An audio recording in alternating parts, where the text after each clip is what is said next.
बिस्मिल्लाहि अल्हम्दुलिल्लाहि अस्सलातु वस्सलामु अला रसूलिल्लाहि व अला आलिहि व अस्हाबिहि अजमाइन। अशहदु अल्ला इलाहा इल्लल्लाहु वहदहु ला शरीका लहु व अशहदु अन्ना मुहम्मदन अब्दुहु व रसूलुहु। रब्बि इश्रह ली सदरी व यस्सिर ली अमरी वहलुल उक़दतम मिन लिसानी यफ़क़हू क़ौली। अस्सलामु अलैकुम व रहमतुल्लाहि व बरकातुहू। আপনাদেরকে আজকে আমাদের সিরার ৯৫তম সেশনে আমন্ত্রণ জানাচ্ছি। নয় নয় করে অনেকগুলি হয়ে গেল। আমরা ইনশাল্লাহ আজকে হুদাইবিয়ার সন্ধি বিষয়ক আলোচনা র্যাপ আপ করে ফেলব এবং তার পরবর্তী ক্লাসে আমরা ইনশাল্লাহ খাইবারের অভিযান নিয়ে আলোচনা শুরু করব। সো আমরা গত ক্লাসে যে আলোচনা করেছিলাম তার সূত্র ধরে আজকের আলোচনা হচ্ছে রাসূলুল্লাহ সাল্লাল্লাহু আলাইহি সাল্লাম মদিনায় ফিরে এলেন সাহাবাদেরকে নিয়ে হুদাইবিয়া থেকে। On his way to Medina আল্লাহ সুবহানাহু ওয়া তাআলা একটি সম্পূর্ণ সূরা নাজিল করেছিলেন, সূরাতুল ফাতহ। আমরা সে বিষয়ে কিঞ্চিত আলোচনা করেছিলাম। আমরা দেখেছি যে এই হুদাইবিয়ার সন্ধির যে হয়েছিল, এই হুদাইবিয়ার সন্ধির পিছনে কারণটা হচ্ছে রাসূলুল্লাহ সাল্লাল্লাহু আলাইহি সাল্লাম স্বপ্ন দেখেছিলেন যে তিনি ওমরা করবেন। সেই জন্য সাহাবাদেরকে নিয়ে উইথ অল দ্য ডেক্লারেশন হি সাল্লাল্লাহু আলাইহি সাল্লাম made it clear to the people of Arabia, especially Quraysh, that he sallallahu alaihi wasallam with the sahabas coming to perform only umrah and then he will go back. কিন্তু তারপরেও তাকে যেই সমস্ত প্রতিবন্ধকতার সম্মুখীন হতে হয়েছিল, এমনকি তাদের উপর আক্রমণ করা হয়েছিল, সেই আক্রমণ তারা প্রতিহত করেছিলেন, কিন্তু কোনো অবস্থাতেই তারা অ্যাগ্রেসিভ কোনো স্টেপ নেন নাই। Just because one thing, just they wanted to perform umrah. That was the commandment from Allah, because Rasulullah sallallahu alaihi wasallam saw in a dream, and we know dream of the prophets are true, so Allah subhanahu wa ta'ala commanded him. এইটা করার জন্যই কেবলমাত্র, আল্লাহর প্রতি একনিষ্ঠ থাকার জন্যই কেবলমাত্র সব ধরনের বাধা, সব ধরনের risk, because their life was at risk. They actually went so close to Makkah, and with 1400 people barely armed, and Quraysh are prepared, they were fuming, they wanted to stop them, they wanted to kill them. In that situation they kept their cool under the leadership of Rasulullah sallallahu alaihi wasallam, only because of their highest level of tawakkul to Allah. সেজন্য আমরা দেখেছি যে সাহাবাদের emotional অবস্থা কি, তারা জীবন দিতে প্রস্তুত ছিলেন বায়াতুর রিদওয়ান করে। তারপরেও তারা যখন বিমুখ হলেন, সেখান থেকে ফিরে আসতে হলো তাদেরকে ওমরা না করে, পশুদেরকে জবাই করতে হলো।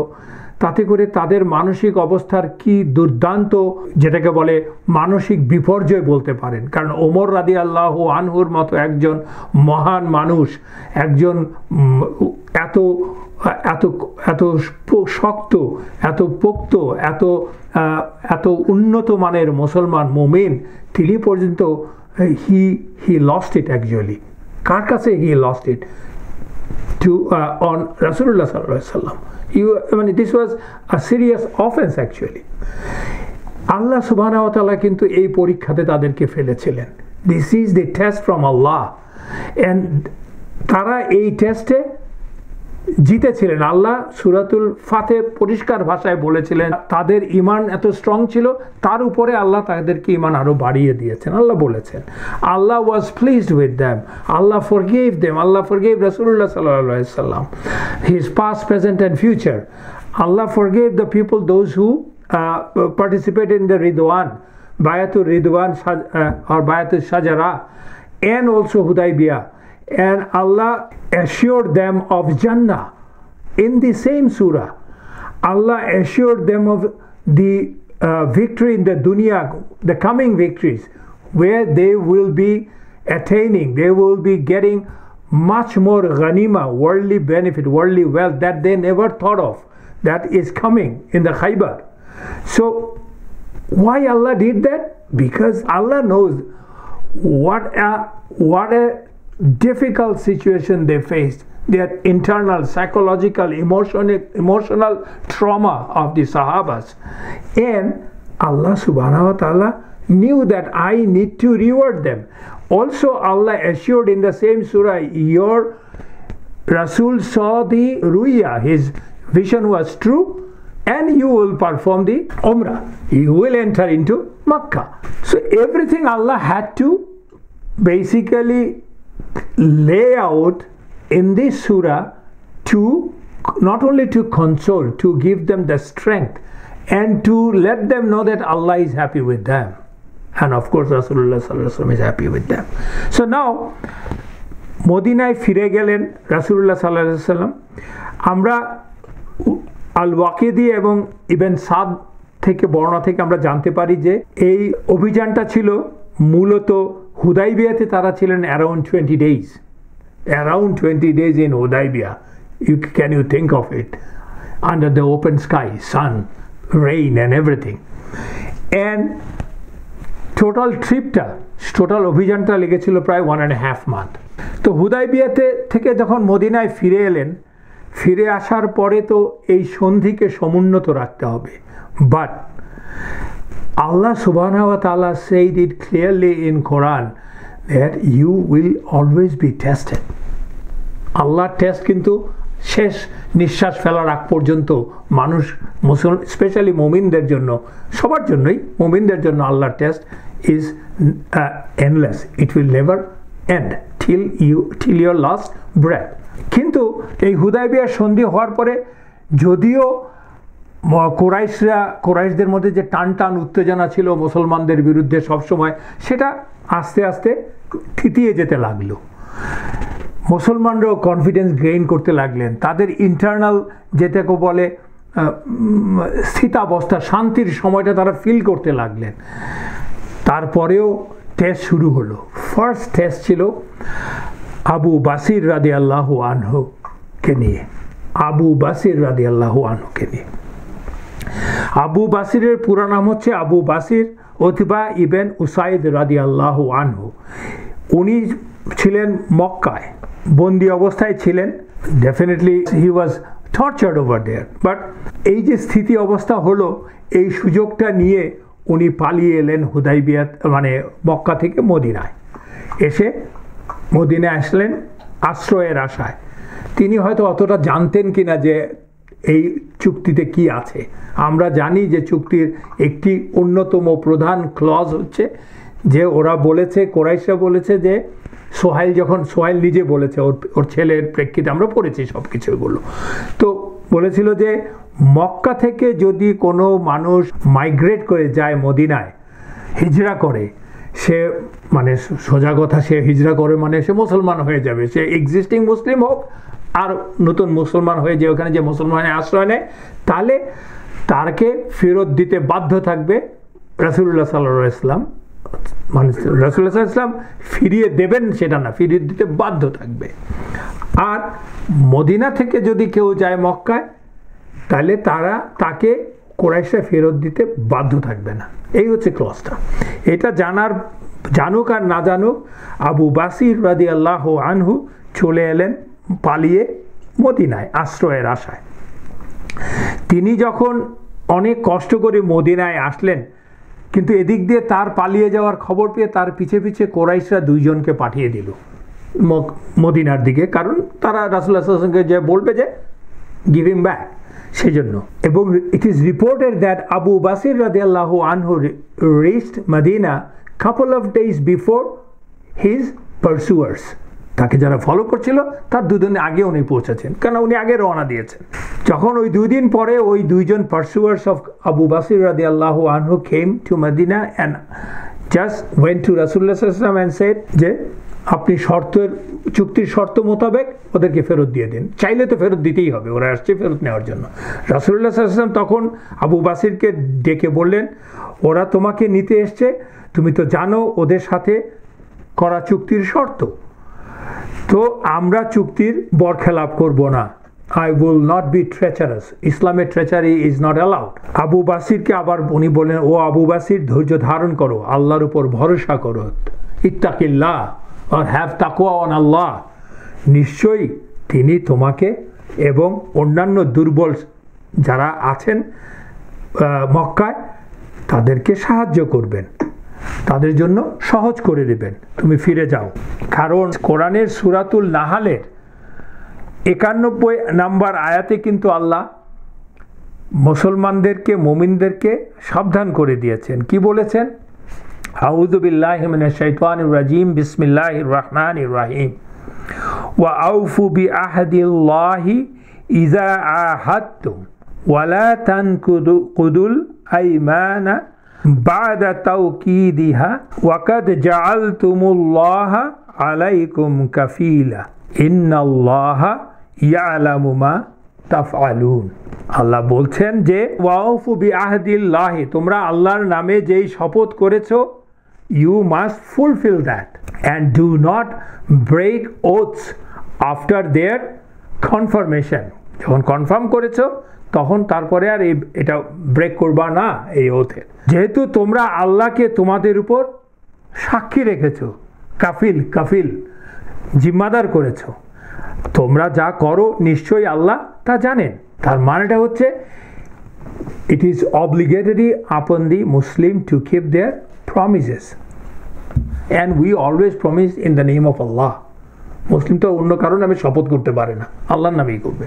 আসলে কিন্তু রাসূলুল্লাহ সাল্লাল্লাহু আলাইহি ওয়াসাল্লাম নিজের থেকে ইয়েকে ফিরিয়ে দেন নাই আবু বাসিরকে, কারণ সে দুদিন আগে এসেছিল। রাসূলুল্লাহ সাল্লাল্লাহু আলাইহি ওয়াসাল্লাম কিন্তু তাকে তখন ফিরিয়ে দেন নাই, বিকজ ক্লজ অনুযায়ী রাসূলুল্লাহ সাল্লাল্লাহু আলাইহি ওয়াসাল্লাম was following the letter, not the spirit of the treaty.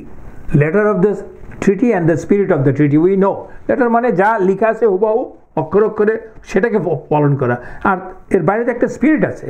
যেমন বলা হয়েছে যে যারা আসবে তাদেরকে ফেরত দিতে বাধ্য থাকবে, এটাকে তো আপনি নানানভাবে এক্সপ্লেন করতে পারেন। লেখা অনুযায়ী হচ্ছে রাসূলুল্লাহ সাল্লাল্লাহু আলাইহি ওয়াসাল্লাম যে ফেরত দিবে সেটা তো বলে নাই, বাধ্য থাকবে ইন এ সেন্স যদি তাদেরকে ফেরত যেতে সে নিয়ে চায় কেউ, অথবা কোরাইশরা নিতে চায় তাকে, তখন ফেরত যাবে, কিন্তু নিজের থেকে ফেরত দিতে হবে না ওনাকে। So Rasulullah didn't do anything wrong, উনি ওভারলুক করেছেন। সো রাসূলুল্লাহ সাল্লাল্লাহু আলাইহি ওয়াসাল্লাম এর নির্দেশ শুনে কিন্তু আবু বাসির বললে, ইয়া রাসূলুল্লাহ সাল্লাল্লাহু আলাইহি ওয়াসাল্লাম, আপনি কি আমাকে মুশরিকদের কাছে ফিরিয়ে দিচ্ছেন যারা আমাকে আমার দিন থেকে ফিরিয়ে নেবে, সরিয়ে দেবে অথবা ছড়িয়ে দেওয়ার জন্য চেষ্টা করবে? তখন এই কথা শুনে রাসূলুল্লাহ সাল্লাল্লাহু আলাইহি ওয়াসাল্লাম আবু জান্দাল, মনে আছে তো যখন নাকি ট্রিটি করার সময় আবু জান্দাল যার বাবা তাকে ফিরিয়ে নিয়ে গেল, সেই আবু জান্দালকে রাসূলুল্লাহ সাল্লাল্লাহু আলাইহি ওয়াসাল্লাম যেই কথা বলছিলেন ঠিক সেই কথাই বললেন। কি বললেন? ও Abu Basir, go, indeed Allah will make a way out for you and the weak Muslims who or weak believers who are in Mecca. Abu Basir বুঝে গেলেন যে he doesn't have any other way and he will not definitely disobey Rasulullah sallallahu alaihi wasallam, because that will defeat the whole purpose. You cannot disobey Rasulullah sallallahu alaihi wasallam, then you will not be a Muslim. সবকিছু তো করছে লা ইলাহা ইল্লাল্লাহ মুহাম্মাদুর রাসূলুল্লাহর জন্য। So সে বলল কি যে ঠিক আছে, তাকে যারা নিতে আসলো তাদের সাথে সে রওনা দিল।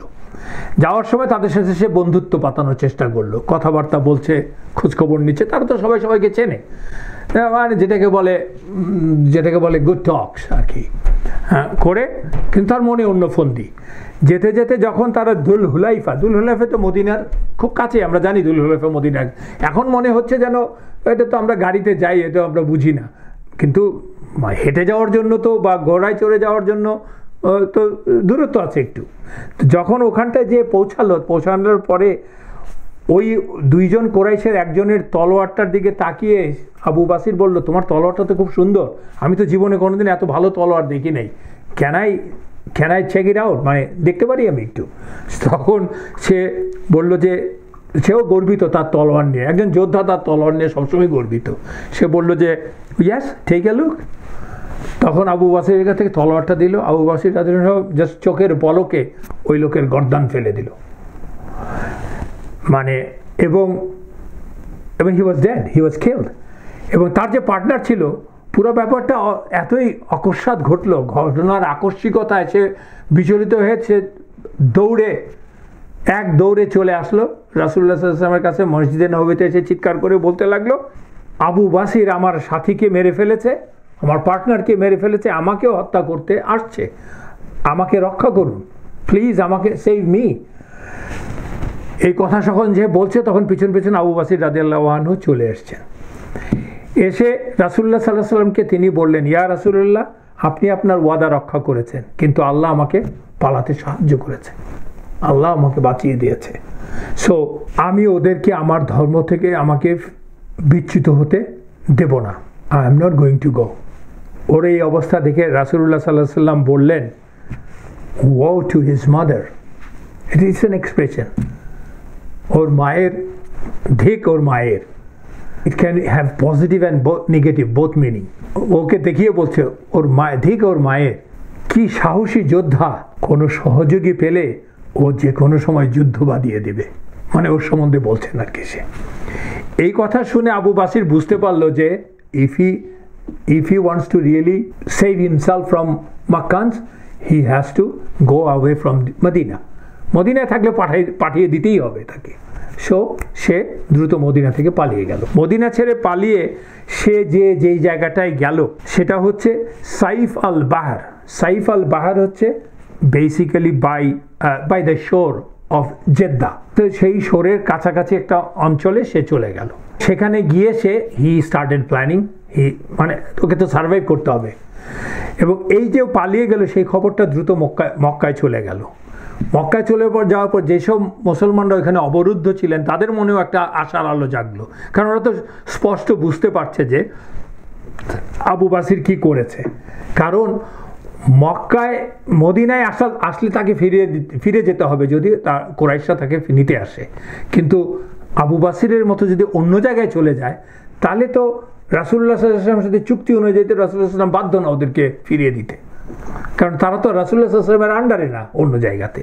এবং আবু বাসির ভাবলে যে আমাদের জন্য একটা নিজস্ব এলাকাও তৈরি করতে হবে আমার জন্য, ও যেখানে আমরা বেঁচে থাকতে পারবো।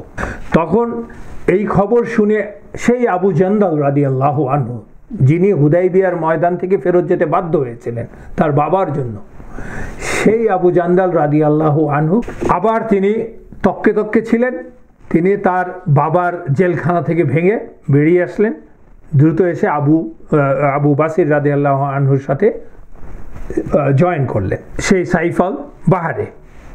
এবং তার দেখা দেখি আরও প্রায় ৮০ জন মুসলমান একই কাজ করলেন, তারা পালিয়ে আসলেন এবং সাইফ আল বাহারে তাদের নিজস্ব একটা এলাকা তৈরি করলেন, হুইচ ইজ ইন্ডিপেন্ডেন্ট অফ মদিনার কন্ট্রোলে না। এবং এই গ্রুপটা আসলে কাইন্ড অফ গেরিলা বাহিনী তৈরি করলো, because they will have to survive. They were very organised, strong, very determined, and they wanted to establish themselves on the face of the earth as Muslim. Even they were fast and furious and mobile. It was very difficult for anybody to challenge them. Rather, they were challenging people.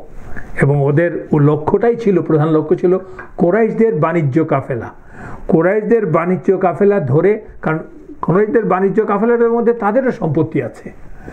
So সেই কাফেলাকে Raid করা এবং কোরাইশদেরকে ব্যতিব্যস্ত করা, কোরাইশদের ইকোনমিকে ধস নামানো। And that's what they were doing successfully. This is the irony of fight. কোরাইশরা ভেবেছিল যে ওই চুক্তি করে যে আমাদেরকে ফেরত দিতে হবে, কেউ যদি আমাদের এখান থেকে চলে যায়, আর মদিনা থেকে কেউ আসলে ফেরত দেওয়ার জন্য আমাদের বাধ্য না আমরা, এটা ওদের কাছে বুমেরাং হয়ে দেখা দিল। আসলে মানে এখন আর এই চুক্তি তো লাভ হচ্ছে না, কারণ তারা তো মদিনায় আর সেটেল করে না, অন্য জায়গায় সেটেল করছে। দ্যাট ইজ ইন্ডিপেন্ডেন্ট অফ রাসূলুল্লাহ সাল্লাল্লাহু আলাইহি ওয়াসাল্লামস অ্যাডমিনিস্ট্রেশন টেকনিক্যালি, অ্যান্ড তাদের যোগাযোগও নাই আসলে, and it's far away from Medina. মানে দ্যাটস দ্য হিকমা অফ আল্লাহ। আল্লাহ তাই করেন মানুষের জন্য, যাকে মুমিনের জন্য আল্লাহ তাই করেন আসলে। এবং এই গ্রুপ ৮০ জনের গ্রুপ, দে আর ডেসপারেট। সো এদেরকে মোকাবেলা করাটা এত সোজা না, তারা তো বেদুইনদের মতো মুভমেন্টে থাকছে, তাদেরকে আসলে কোরাইশরা তাদের সাথে পেরে উঠছিল না। এতটাই সমস্যা তো তাদের ইকোনমিতে ধস এসে যাওয়ার কথা, তারা বাণিজ্য করতে পারছে, কারণ বাণিজ্য হচ্ছে একমাত্র ওদের ইকোনমিক ডিলিংস যেটা বলে, base of their economic. So সেটা তারা করতে পারছিল না, এবং সেই জন্য কুরাইশরা দেখলো যে we have to stop it. দেখেন, সেটাই হচ্ছে আল্লাহর হুকুম। Within 1 or 1.5 years, actually Abu Sufyan and the other leaders, they sent an emissary group of people to Rasulullah sallallahu alaihi wasallam, just with the proposal that, and begging actually that we just এই চুক্তিটার দরকার নাই, ওদেরকে আপনি ফিরিয়ে আনুন আপনার মদিনাতে, আমরা এবং আমরা সেই চুক্তিতে আর দরকার নাই, আমাদের তো এখন জীবন রক্ষা করতে হবে। তখন রাসূলুল্লাহ সাল্লাল্লাহু আলাইহি ওয়াসাল্লাম তাই করলেন। উনি চিঠি পাঠালেন আবু বাসির রাদিয়াল্লাহু আনহুর লোকদের কাছে, খবর পাঠালেন ফিরে আসার জন্য। তখন কিন্তু সবাই ফিরে আসলো, কিন্তু আল্লাহরই হুকুম, রাসূলুল্লাহ সাল্লাল্লাহু আলাইহি ওয়াসাল্লামের পত্র পৌঁছানোর আগেই বা ওই সময় আবু বাসির রাদিয়াল্লাহু আনহু was in his death bed. তখন উনি মারা গেলেন, ওনাকে ওইখানটায় দাফন করা হয় এবং তারা সবাই মদিনায় ফিরে আসেন। তাহলে আমরা দেখতে পেলাম যে ইটস এ ডিটারমিন গ্রুপ। মানে ইফ এ মুমিন has got determination and strong in the belief of Allah, they do for the sake of Allah, আল্লাহ এর জন্য তাদের বিজয় দিবেন। যদিও আপাতত মনে হতে পারে তারা পরাজিত, ব্যর্থ মানুষ, কিন্তু ঈমান, ইখলাস, সাহসিকতা এবং বুদ্ধিমত্তার সাথে, you have to have হিকমা।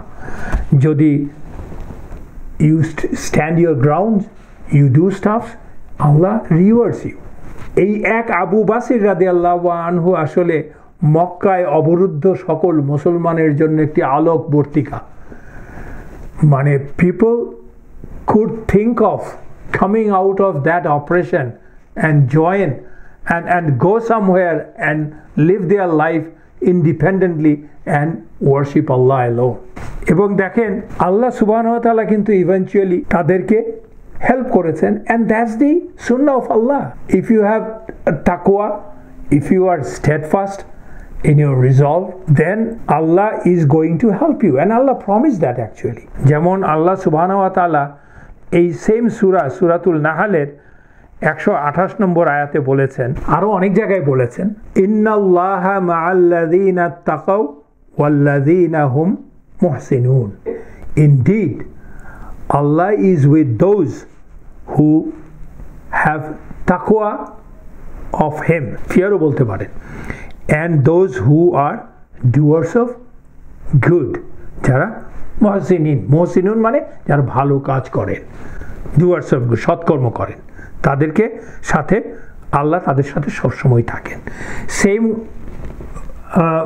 Same বক্তব্য আল্লাহ দিয়েছেন সূরাতুল আরাফের 56 নম্বর আয়াতে, সূরাতুল তালাকের 2 নম্বর আয়াতে। ইটস এ লং আয়া, কিন্তু এটার একটা অংশ হচ্ছে, and whoever fears or have তাকওয়া অফ আল্লাহ, তিনি তার জন্য উত্তরণের পথ বের করেন, সাকসেসের পথ বের করে দেন।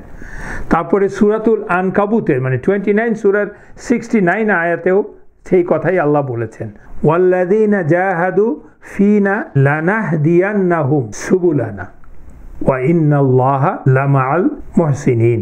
আল্লাহ বলছেন, আর যারা আমাদের পথে সর্বাত্মক প্রচেষ্টা চালায়, জাহাদু, স্ট্রাইভ করে, তাদেরকে আমি অবশ্যই আমার পথে পরিচালিত করব, আর নিশ্চয়ই আল্লাহ সৎকর্মশীলদের সাথে আছেন। ইন্নাল্লাহা লামাআল মুহসিনিন। মুহসিনিন হচ্ছে সৎকর্মশীল। ঠিক এমনি আরেকটি ঘটনা ঘটলো, এই আবু বাসির রাদিয়াল্লাহু আনহুর সাকসেসের কারণে ওখানে মক্কা থেকে কিছু মুসলমান নারীরা তাদের বন্দিত্ব ঝেড়ে ফেলে মদিনায় পালিয়ে এলেন। চিন্তা করে দেখেন, কিছু নারীরা, and such a long distance, around 500 miles, little bit lesser than that. তাদের মধ্যে যার কথা নিয়ে আমরা কথা বলবো, সে বিখ্যাত, তিনি কুলসুম বিনত উকবা ইবন আবি মুইত।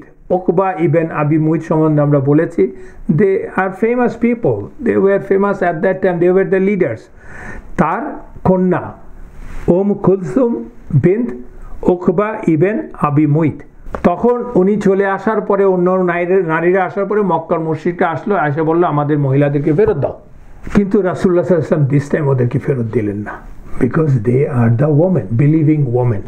তার মানে ট্রিটি অনুযায়ী তো হচ্ছে না, ট্রিটি নিয়ে ট্রিটিটা প্রায় বিপর্যস্ত, বাট রাসূলুল্লাহ সাল্লাল্লাহু আলাইহি ওয়াসাল্লাম ডিডন্ট কেয়ার, উনি দিলেন না, হি হ্যাজ এ গ্রাউন্ড। এবং আল্লাহও কিন্তু রাসূলুল্লাহ সাল্লাল্লাহু আলাইহি ওয়াসাল্লামের এই বিষয়ে আয়াত নাজিল করেছেন। সূরাতুল মুমতাহিনা 7 নম্বর সূরার 10 নম্বর আয়াতে আল্লাহ স্পষ্ট ভাষায় বলে দিয়েছেন এই মানে এদের পরিস্থিতি। আয়াতটা is long, we will read out the relevant part. ইয়া আইয়ুহাল্লাযীনা আমানু ইযা জাআকুমুল মুমিনাতু মুহাজিরাতিন ফামতাহিনুহুন্না আল্লাহু আ'লামু বিঈমানিহিন্না ফাইন আলিমতুমুহুন্না মুমিনাতিন ফালা তারজিউনহুন্না ইলাল কুফারা লা হুন্না হিল্লুল লাহুম ওয়ালা হুম ইয়াহিল্লুনা লাহুন্না। ও মুমিনরা, তোমাদের কাছে যদি মুমিনারা হিজরত করে আসে তাদের পরীক্ষা করো, তাদেরকে পরীক্ষা করো। পরীক্ষা করা মানে হচ্ছে to take their testimony of faith, মানে শাহাদা, তারা কি আসলে লা ইলাহা ইল্লাল্লাহ মুহাম্মাদুর রাসূলুল্লাহ বিশ্বাস করে কিনা সেটা বলো। বলেই আল্লাহ বলছেন আল্লাহ তাদের ঈমান সম্বন্ধে সম্যক অবগত, তোমরা তো জানো না, সেজন্য তোমরা টেস্ট করো।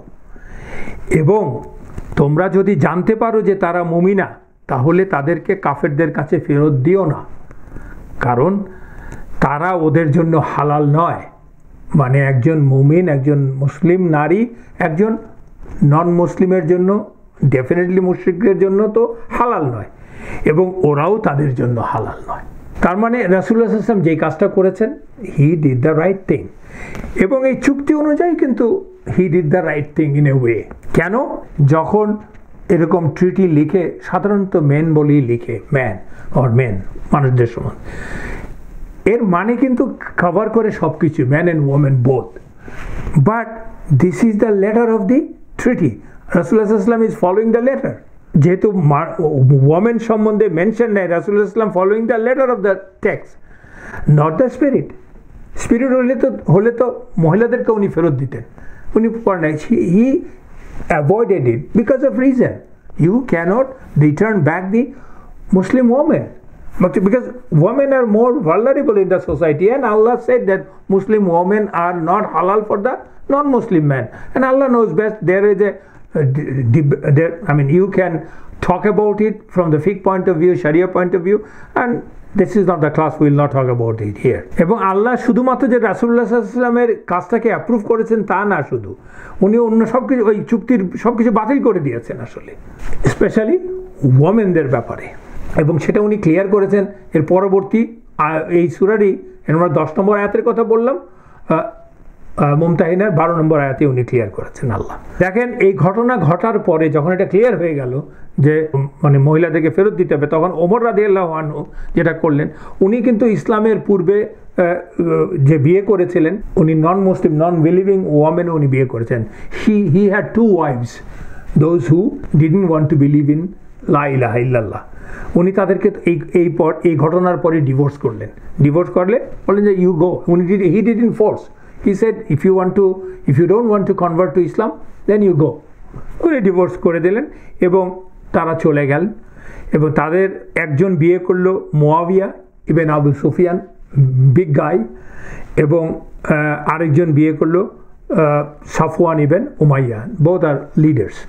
সো এখন আমরা দেখার চেষ্টা করি, দুটো ঘটনার পর তো ঘটে গেল, কি হলো বললাম। এখন let us try to understand the influence or after effect of Hudaibiya.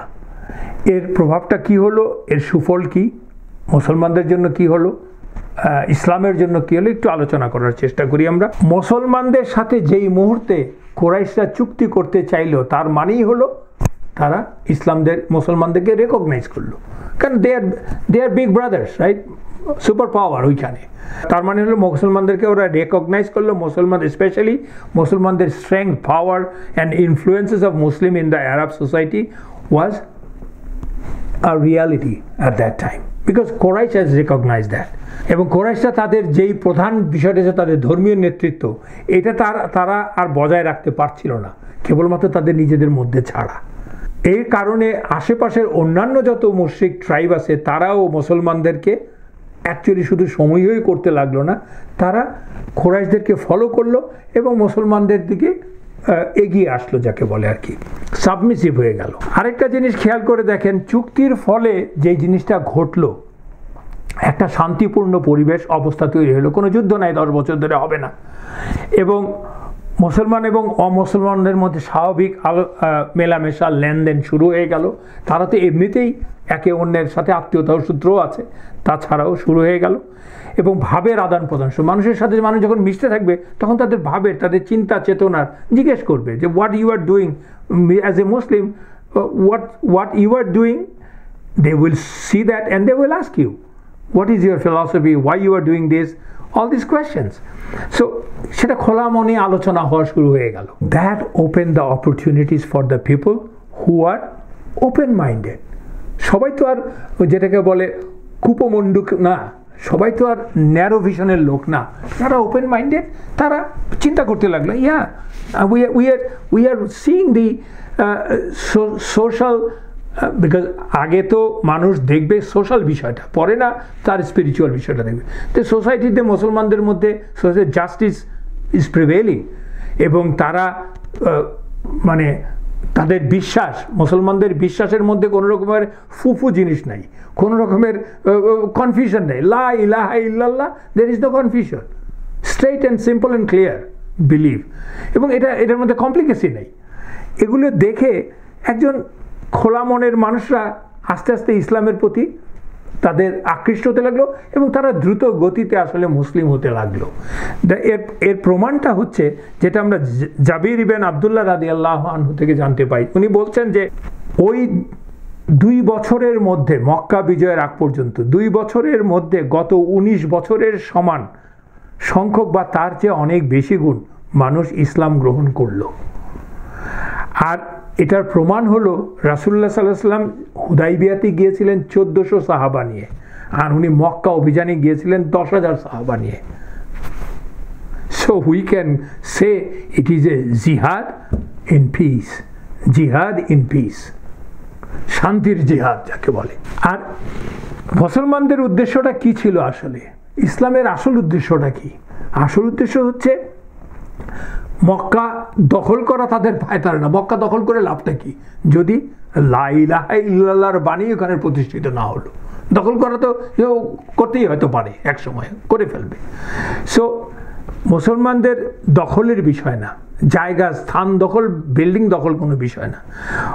মূল বিষয়টা হচ্ছে এমন একটা পরিস্থিতি তৈরি করা যেখানে স্বাধীনভাবে ইসলামের বাণী শুনতে পারবে মানুষ, এবং সেই পরিবেশটা সৃষ্টি করা, so that people can have their freedom of choice.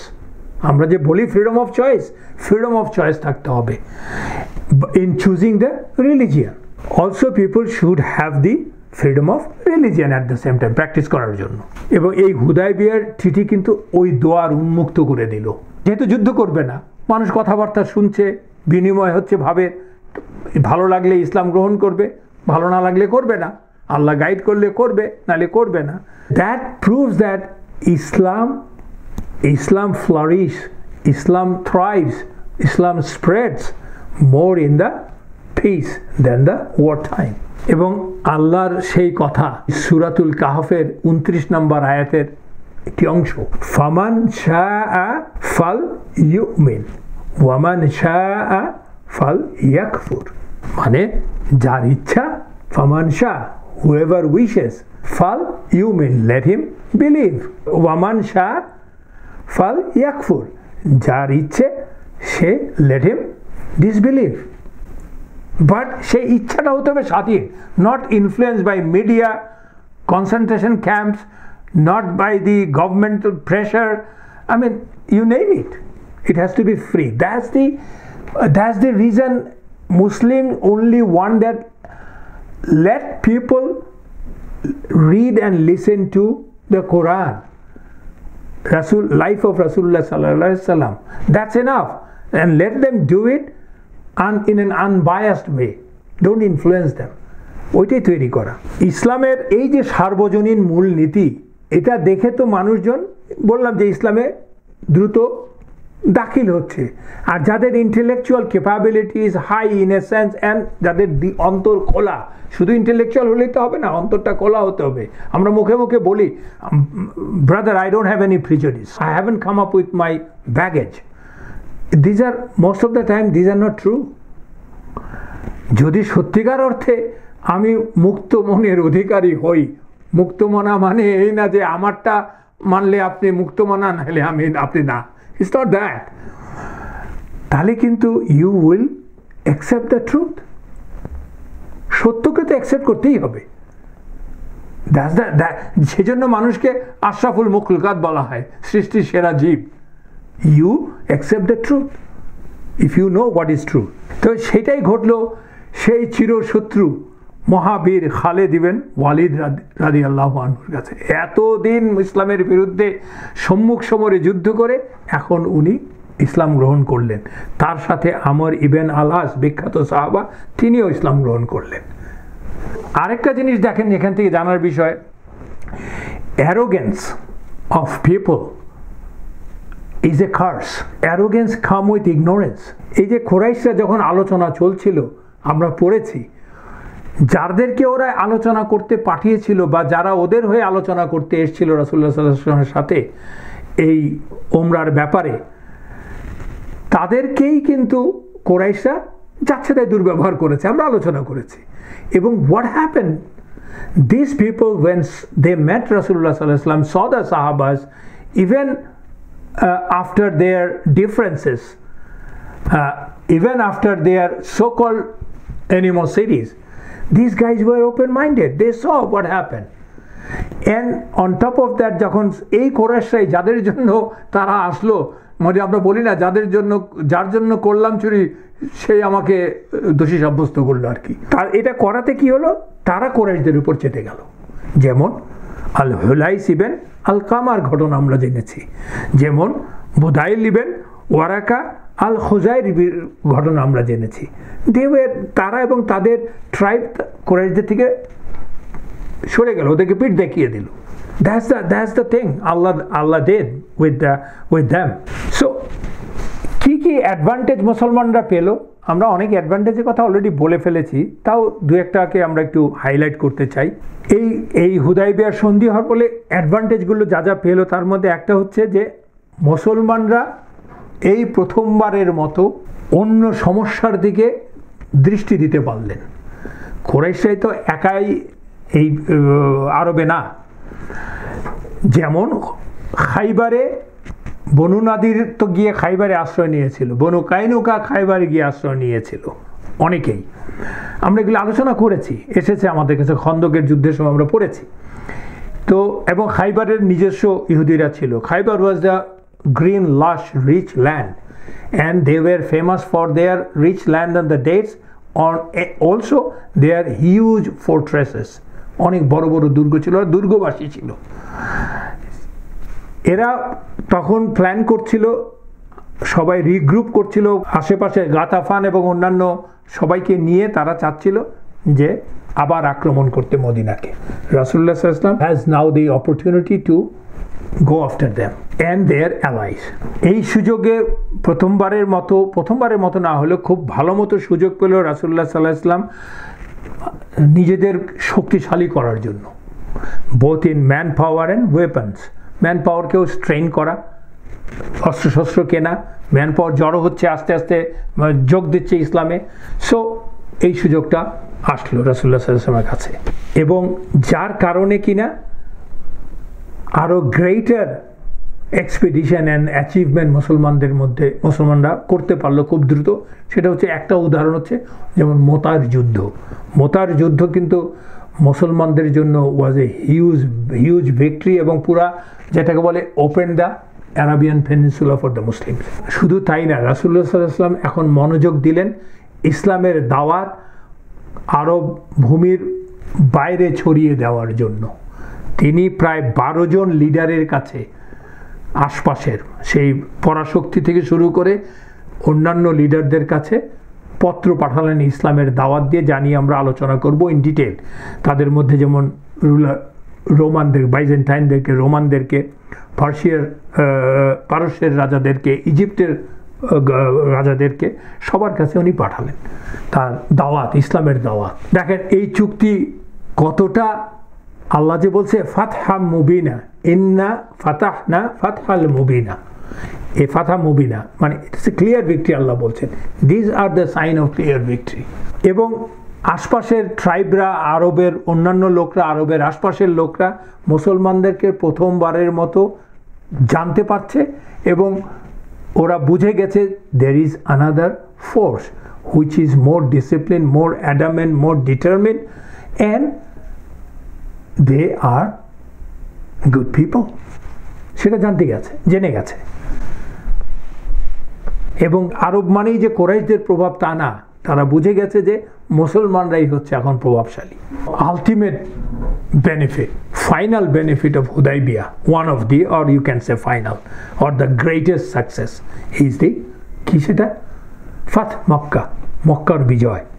যেই বিজয় দিয়ে আল্লাহ সুবহানাহু ওয়া তাআলা সেই প্রধান কাজটি করেছেন যে আল্লাহর প্রথম ঘর, যাকে উনি শিরক মুক্ত করেছেন রাসূলুল্লাহ সাল্লাল্লাহু আলাইহি ওয়াসাল্লাম এবং সাহাবাদের মাধ্যমে, and that is the greatest, one of the greatest victory. তো আমরা 10টা মিনিটের ব্রেক নেই, তো আমরা কন্টিনিউ করি ইনশাআল্লাহ। Let's try to know some of the theological and the fiqhi benefits কি আছে এখান থেকে আমরা পাই, সেটা একটু দেখি, আমরা খুঁজে আমি জানার চেষ্টা করি ইনশাআল্লাহ কিছু ফিকি অ্যান্ড দি থিওলজিক্যাল বেনিফিটস।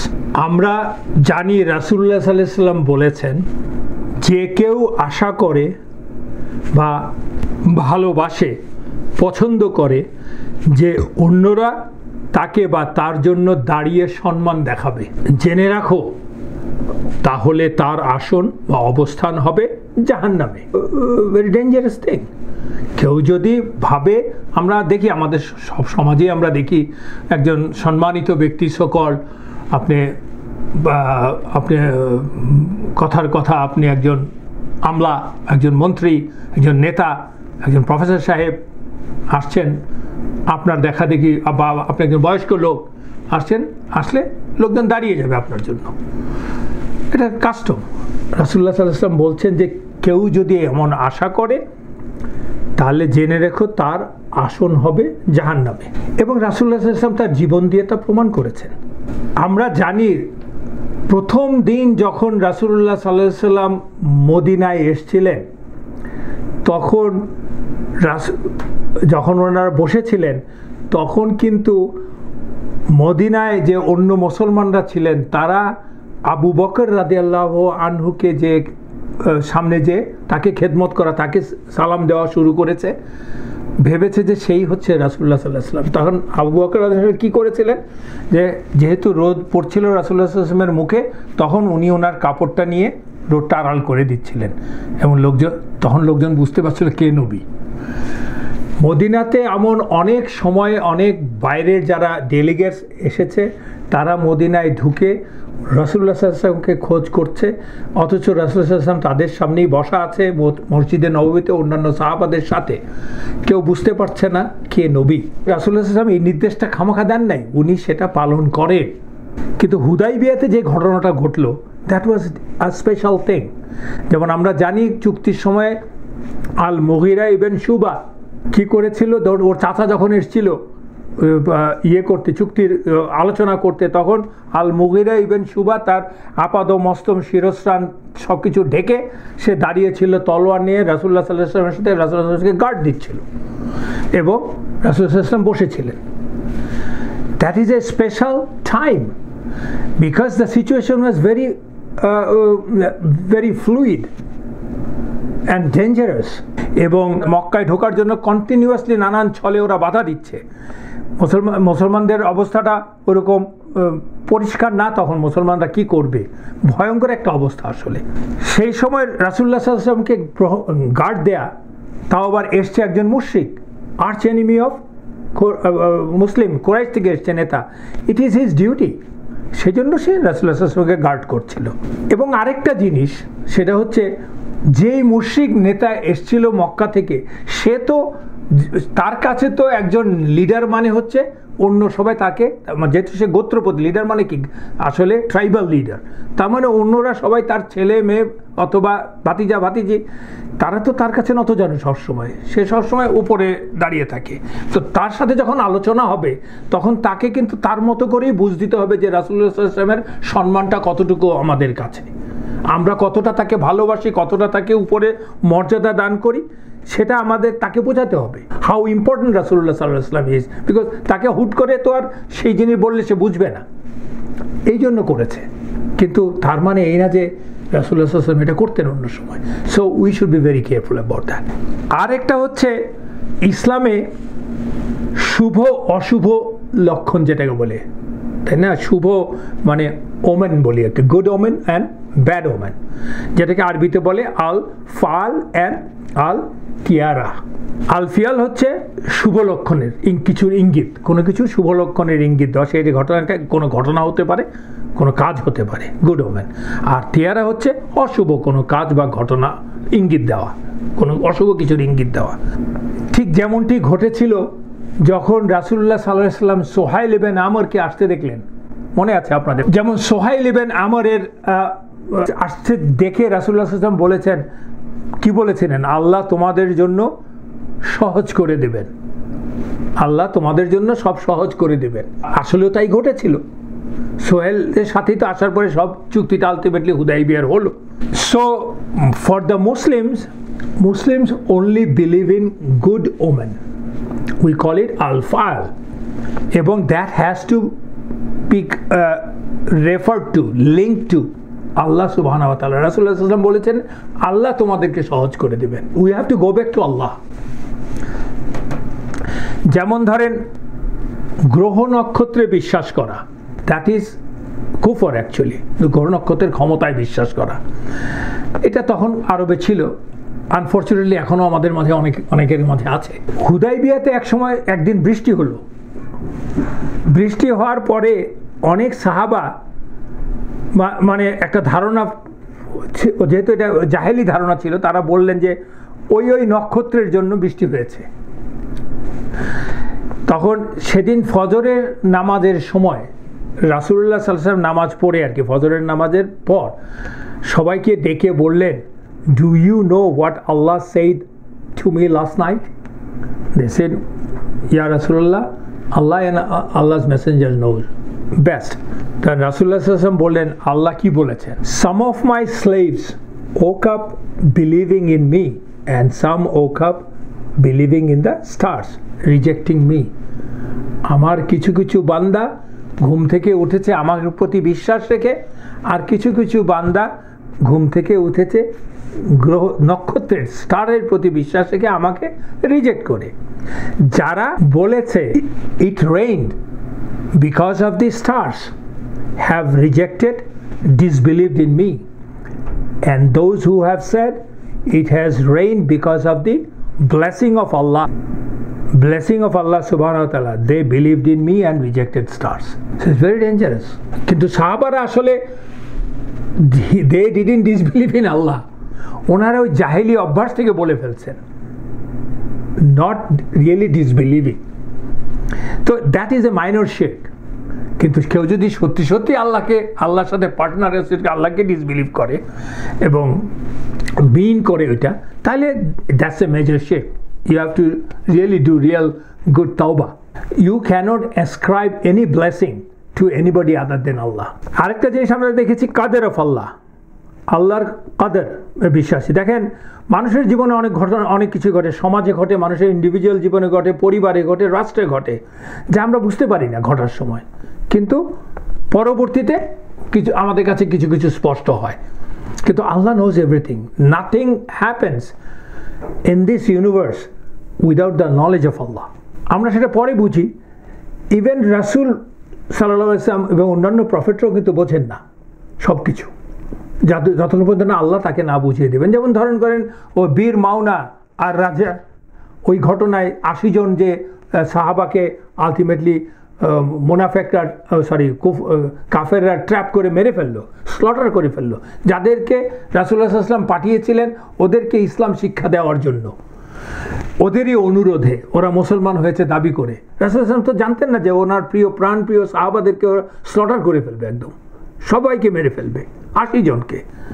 উনি কি জানতেন? জানতেন না। উনি জানলেন কখন? বুঝলেন কখন? ঘটনা ঘটার পরে। But Allah knew that. There is a হিকমা। আমরা এগুলো নিয়ে আলোচনা করেছি আগে। যেমন এইখানেও তাই। এই হুদাইবিয়ার ঘটনাতে দেখেন, যখন ওমর রাদিয়াল্লাহু আনহুর মতো একজন মানুষ রাসূলুল্লাহ সাল্লাল্লাহু আলাইহি ওয়াসাল্লামকে বলছেন, আর ইউ নট দ্য রাসূল, are we not on the truth, Rasulullah said, yes, then why we have to give them up? Why we have to accept this such a humiliating treaty? Omar radiallahu anhur moto manush, you know who he is. উনি পর্যন্ত এই কথা বলছেন। He was also lost actually. যাই হোক, কিন্তু আল্লাহ knows।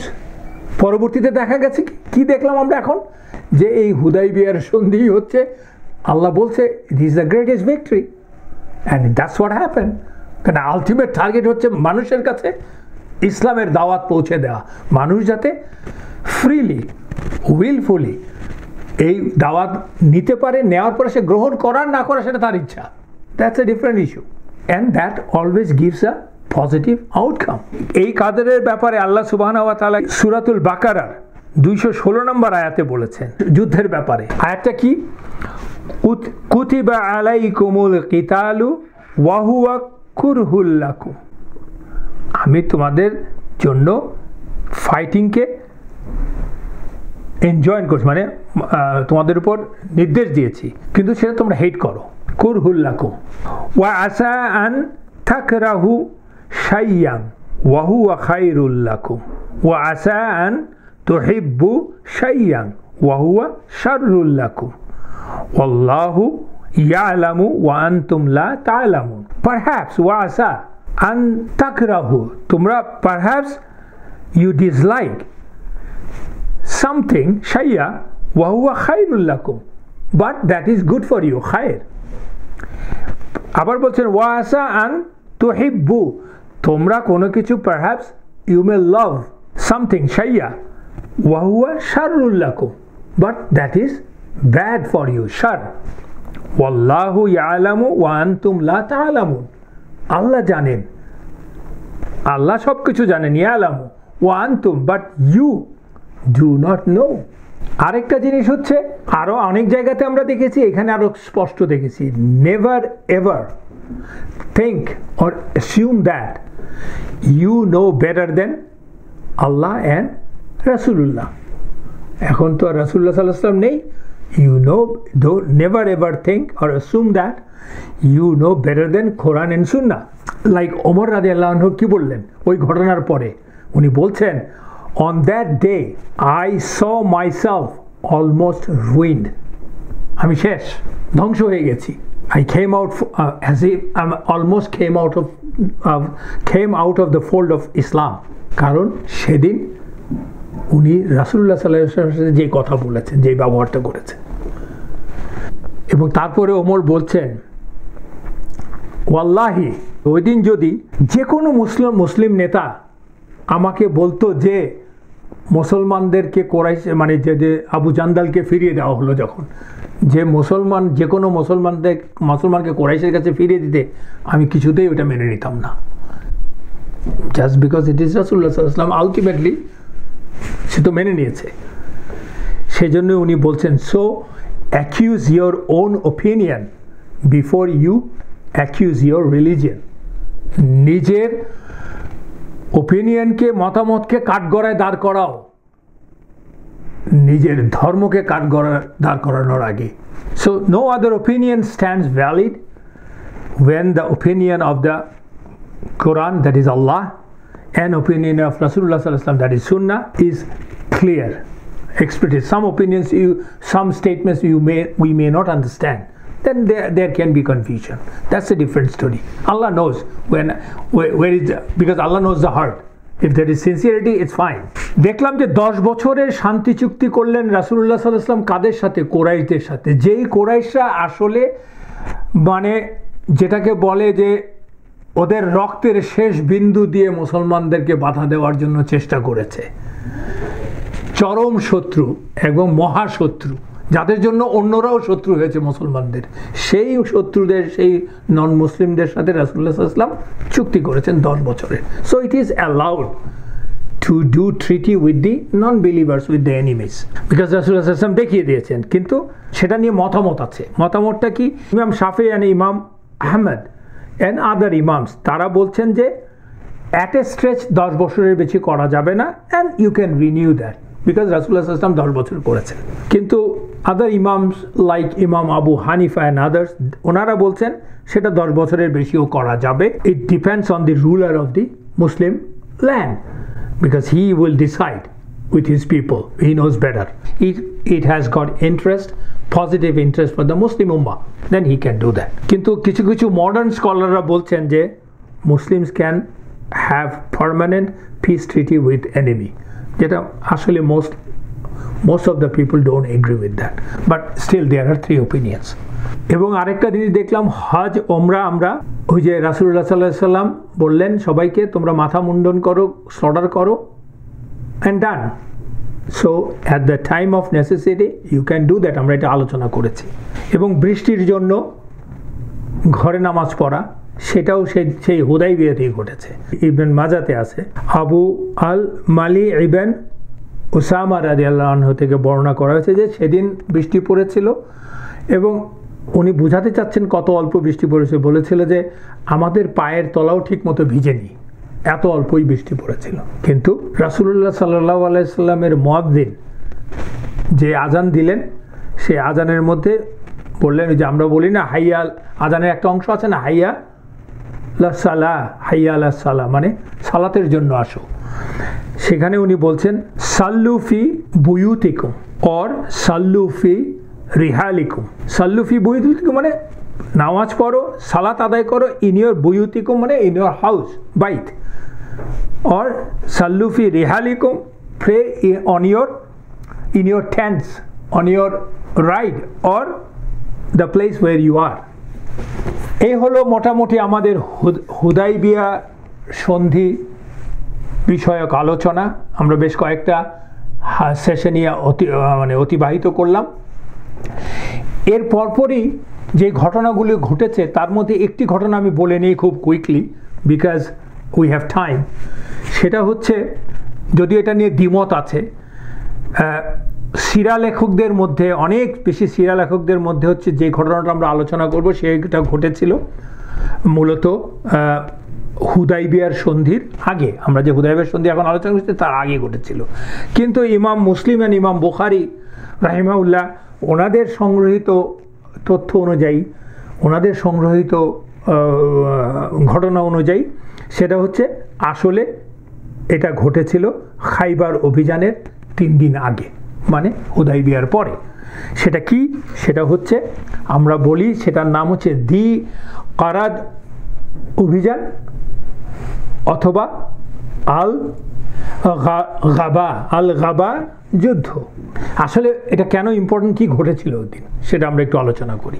ওই দিন যে কারণে ঘটনাটা ঘটেছিল সেটা হচ্ছে ওয়াইনা ইবেন হেসান আল ফিজারি অর আব্দুর রহমান আল ফিজারি, যারা কিনা পিপল অফ বনু ফাজারা, এই জন্য ওদেরকে ফিজারি বলা হয়। তারা এবং তাদের সাথে বনু গাতাফানের কিছু হর্সম্যান, তারা কি করলো? They raided the livestocks of the Muslims at a place where those livestock were grazing. That place is called Ghaba, যেটার নামে আমি এই ঘটনাটা, that place is called Al-Ghaba, এবং সেই জায়গাটা ছিল মদিনা থেকে প্রায় 1 দিনের দূরত্বে। এবং ওই যে গবাদি পশু লাইভ স্টকসগুলো ছিল মুসলমানদের, তার মধ্যে রাসূলুল্লাহ সাল্লাল্লাহু আলাইহি সাল্লামেরও কয়েকটি উট ছিল, যিনি তার রাখাল, তার এক সময়ের দাস, তাকে দিয়ে পাঠিয়েছেন। তার নাম হচ্ছে রাবাহ রাদিয়াল্লাহু আনহু। এই ওয়াইনা আর আব্দুর রহমান, হুয়েভার হি ইজ, তার লোকেরা ওই সময় ওই যখন রেইড করলো ওই গবাদি পশুগুলোকে কেড়ে নেওয়ার জন্য তারা ওই সময় যেই কাজটা করলো সেটা হচ্ছে এই রেড করার সময় দে কিলড ওয়ান অফ দি সাহাবা, হিজ নেম ইজ দার ইবেন আবি দার আল গাফারি। তাকে হত্যা করলো এবং তার স্ত্রীর নাম হচ্ছে লাইলা রাদিয়াল্লাহু আনহা, তাকে বন্দি করে নিয়ে যেতে লাগলো আর কি, যেটাকে বলে। সাথে সাথে 20-25টা উট এবং অন্যান্য গবাদি পশুকে নিয়ে ভাগতে লাগলো, কারণ ওইটার জন্যই তো এসেছিল ওরা। খবরটা পৌঁছানোর সাথে সাথে, কারণ মদিনা থেকে বেশি দূরে না, রাসূলুল্লাহ সাল্লাল্লাহু আলাইহি ওয়াসাল্লাম was really disturbed, furious, কারণ it's a very dangerous thing. এই সময়ে অ্যাটলিস্ট মুসলমানরা যেখানটায় কিনা তাদের প্রধান শত্রু কুরাইশদের সাথে শান্তি চুক্তিতে চলে আসছেন, মুসলমানরা এখন ব্যাকফুটে নেই। সেই সময়ে রাসূলুল্লাহ সাল্লাল্লাহু আলাইহি ওয়াসাল্লাম করলেন কি 500 লোকের একটি দল, 500 যোদ্ধার একটি দল নিয়ে স্বয়ং শত্রুর মোকাবেলায় ছুটলেন এবং যাওয়ার সময় যুদ্ধের পতাকাটা মিকদাদ ইবেন আমর রাদিয়াল্লাহু আনহুর হাতে দিলেন। ব্যাপারটা হচ্ছে মদিনার প্রায় দোরগোড়ায় এসে শত্রু এই আক্রমণ করা, not only they have done a heinous thing, they basically একে দমন করতে না পারলে অন্যরা তো একই নেবে, সুযোগ নেবে ক্রিমিনালরা। So that has to be settle down, or if I say straight away they have to be crushed. সেই সাথে ওরা আরেকটা যেটা করলে, একজন মুসলিম নারীকে ওরা অপহরণ করে নিয়ে গেল। That's crossing the red line. এবং মদিনার নিরাপত্তার জন্য উনি, কেন এই সুযোগে অন্যরা তখন হয়তো সুযোগ নিতে পারে। What a smart thinking.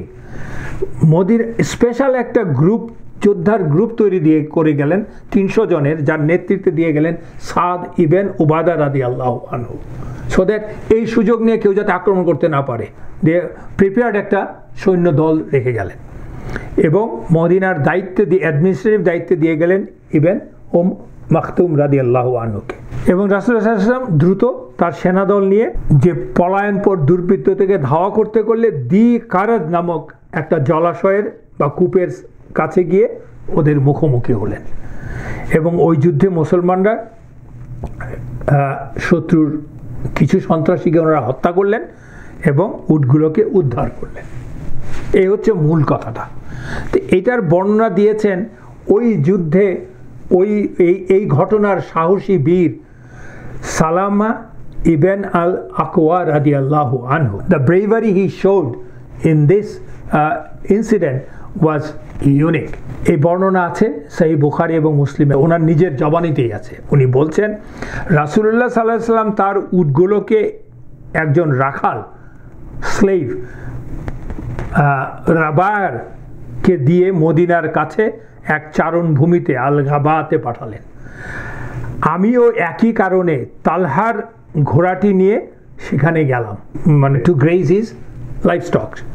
সকালবেলায় আব্দুর রহমান আল ফিজারি, আরেক বর্ণনায় আছে ওয়াইনা ইবেন হিসেন আল ফিজারি, হঠাৎ গবাদি পশুগুলোর জন্য আক্রমণ করলো। যে পশুগুলোর দেখভাল করত তাকে হত্যা করলো, মানে দার ইবেন আবিদার আল গিফারি রাদিয়াল্লাহু আনহু, এবং উটগুলোকে তাড়িয়ে নিয়ে গেল। আমি তখন রাবাকে বললাম তালহার ঘোড়াটি, যে ঘোড়াটি নিয়ে আমি এসেছি, নিয়ে দ্রুত রাসূলুল্লাহ সাল্লাল্লাহু আলাইহি ওয়াসাল্লামকে খবর পৌঁছে দিতে তাকে পাঠিয়ে দিলাম। এবং এইটা বলে সে এই সালামা আল আকওয়া রাদিয়াল্লাহু আনহু, সালামা ইবেন আল আকওয়া রাদিয়াল্লাহু আনহু পাহাড়ের উপরে উঠলেন, উঠে মদিনার দিকে ফিরে চিৎকার করে বলছেন কাম টু হেল্প আস, মানে হেল্প SOS বলা আর কি। উনি ওনার সব ধরনের চেষ্টা করছেন আর কি। তারপর তিনি ওই দুর্বৃত্তদের পিছু নিলেন। সালামা বলছেন by Allah I kept on shooting my arrows at them and killing their animals. বলছেন যে ওরা যদি কেউ আমাকে আক্রমণ করে, আমি গাছের আড়ালে বা পাথরের আড়ালে বসে ওদের অ্যানিমালকে তীর ছুঁড়ে হত্যা করা শুরু করলাম। এভাবে চলছে, ওরাও পালিয়ে যাচ্ছে, আমিও এগিয়ে যাচ্ছি। একসময় ওরা একটা মাউন্টেন পাসের মধ্যে ঢুকে পড়লো, তখন আমি পাহাড়ের উপর থেকে উঠে পাথর ফেলে ওদেরকে বাধা দেওয়ার চেষ্টা। উপর থেকে পাথর ফেলতে থাকলে তো একটা বড় বাহিনীকেও কিন্তু বাধা দেওয়া যায়, মানে বাধা দিতে থাকলাম। এবং যখন এটা করছে তখন ওরা আসলে পালিয়ে যেতে লাগলো নিজের প্রাণের ভয়ে, ক্যামেলগুলির কথা বলেছে। তখন উনি বলছেন আমি ফাইনালি আমাদের ক্যামেলগুলিকে আমরা রিলিজ করতে পারলাম। ওরা 30টা বর্ষা এবং বর্ম ফেলে গেল। আমি তখন ওই বর্ষা এবং বর্মগুলির জায়গাগুলোতে পাথর রেখে চিহ্নিত করে দিলাম, যাতে রাসূলুল্লাহ সাল্লাল্লাহু আলাইহি ওয়াসাল্লাম এসে সেগুলিকে উদ্ধার করতে পারেন তার লোকজনকে নিয়ে। ফাইনালি ওরা একটা ভ্যালিতে গিয়ে আশ্রয় নিল, পানি খেতে বসলো। আর তখনই দেখলাম রাসূলুল্লাহ সাল্লাল্লাহু আলাইহি ওয়াসাল্লাম এগিয়ে আসছেন। আমি গাছের আড়াল থেকে দেখতে পাচ্ছি রাসূলুল্লাহ সাল্লাল্লাহু আলাইহি ওয়াসাল্লাম এগিয়ে আসছেন। তার সাথে ছিলেন আকরাম রাদিয়াল্লাহু আনহু, তার পিছনে ছিলেন আবু কাতাদা আল আনসারি রাদিয়াল্লাহু আনহু এবং আল মেকদাদ বিন আল আসওয়াদ রাদিয়াল্লাহু আনহু। তখন ওরা এসে তো রাসূলুল্লাহ সাল্লাল্লাহু আলাইহি ওয়াসাল্লাম এসে তো আক্রমণ করলেন, ওনারা আক্রমণ করলেন, যুদ্ধ হচ্ছে।